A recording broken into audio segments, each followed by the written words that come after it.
Hello everyone, কি অবস্থা সবার, কেমন আছেন? আসসালামু আলাইকুম। সকালবেলা থেকে ভিডিওটা শুরু করছি। এটা শুক্রবারের একটা ভিডিও ছিল। তো সকাল সকাল প্রথমে আমি একটু আটা সিদ্ধ করে নিয়েছি, রুটি করব। আর এদিকে আপনাদের ভাইয়া ঘরটা একটু ঝাড়ু দিয়ে দিচ্ছে। তো আমি দুইটা বিছানায় সুন্দর করে চেঞ্জ করে দিয়েছি, তারপরে একটু গুছিয়ে নিয়েছি, একটু ভিডিও করে নিচ্ছি। আর বাবুরা চিপস খাচ্ছে। তো আপনাদের ভাইয়া ঘরটা ক্লিন করে দিবে, প্রতি শুক্রবারে সে এই কাজটা করে দেয়। তো এইভাবে যদি একটু সবার হাজব্যান্ড একটু গুছিয়ে দেয় শুক্রবারে, তাহলে কিন্তু কষ্টটা অনেকটা কমে যায় আর মেয়েদের মনটা অনেক বেশি ভালো থাকে, তাই না? তো এই তো একটু অসীকে কাপড়ও দিয়ে দেওয়া হয়েছে। এদিকে আমি চিংড়ি মাছগুলো কেটে ধুয়ে পরিষ্কার করে নিব। তো আজকে খুব একটা বেশি কিছু রান্না করব না, শুধু মাছ ভুনা করব আর একটু ডাল করব, এটা দিয়ে আজকে খেয়ে নেব। তো মাংসটা ঘরে নেই, আজকে মুরগিও নেই, গরুর মাংসও নেই।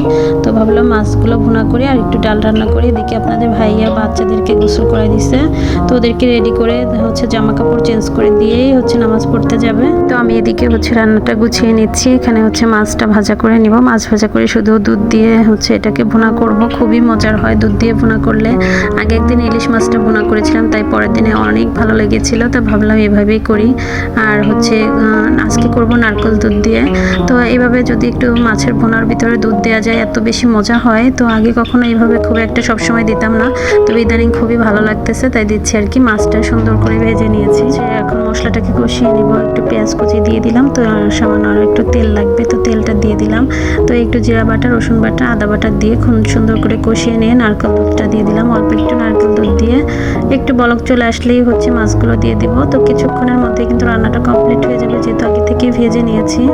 আর 2-3টা ফালি করা কাঁচামরিচ দিয়ে দিলাম। তো এখন ঢেকে রান্না করে নিব। আর এদিকে ডালটা রান্না করবো। এদিকে সকালে পানি ছিল, তখন তো আমি কাজ করি নাই। আর দুপুর টাইমে পানি নেই, বাসায় কারেন্ট নেই।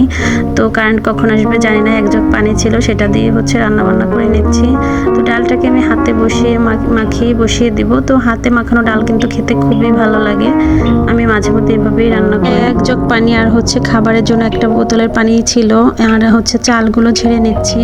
চালগুলো গ্রাম থেকে যখন আনি তুষ সহকারে কিছুটা আনছিলাম, সেগুলো ঝেড়েই রান্না করা লাগতেছে। তো একটা সময় ভাবছি যে অনেকগুলো একবারে ছেড়ে রাখবো, তো হয় না সময় করে। তো এই যে আর চালগুলো সুন্দর করে বেছে নিচ্ছি। তো এখন রান্না করব। আর এই তো মাছ ভুনাটা হয়ে গেছে, দেখতে কতটা লোভনীয় হয়েছে, অনেক বেশি মজার ছিল এই মাছ ভুনাটা। এইদিকে আমার বাবাটা তো খুব বিরক্ত করতেছে, ওর আজকে ভালো লাগতেছে না মনে হয়, ও খুবই বিরক্ত করতেছে। একটু পরপরই আমার ওড়না ধরে টানাটানি করতেছে, ওর একটু সর্দি লাগছে, এই জন্য খুবই বিরক্ত করছিল। তো রান্নাটা কমপ্লিট হয়ে গেছে। এখন ভাতটা বসিয়ে দেবো প্রেসারে।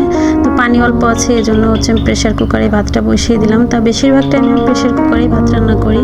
তো খাবার পানির বোতল থেকে আর একটু পানি লাগবে, তো দিয়ে দিলাম। তো রান্না বান্না কমপ্লিট। এদিকে কাপড় চোপড়গুলো মেলে দিব।